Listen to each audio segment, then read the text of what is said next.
এই মিষ্টিটাও খোলো।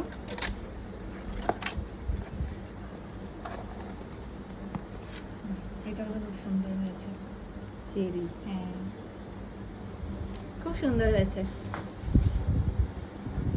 আমাদের গিফট খোলার পালা সব শেষ। ও হ্যাঁ, আবার দই দিয়েছে, দই মিষ্টি। দই কি ঘষেবি? হ্যাঁ, দইটা ঘষেন না, দইটা হচ্ছে মানিকতলার মুচির দোকানটা আছে। আরে খাবারগুলো একটু খুলে খুলে ওপরে ইয়ে করো, তাহলে খাবার বাড়বো তারপর। না আগে একটু দেখাই কিরকম কি সব আছে। আচ্ছা এগুলো খোলো। সাদা ভাত। হ্যাঁ ঠিক আছে। ও বাবা, এটা কি?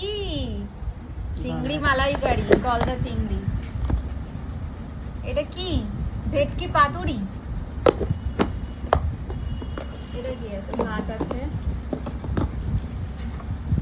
এটা 5 রকমের ভাজা, পাপড় ভাজা আছে। আর এটা কি? পাবদা মাছ, পাবদা মাছের ঝাল। বাহ খুব সুন্দর। দই মিষ্টি সব আছে, দই ফল আছে, মিষ্টি এখনো বার আছে। করা হয়নি, ওটা ঠিক দেবো আছে। তো।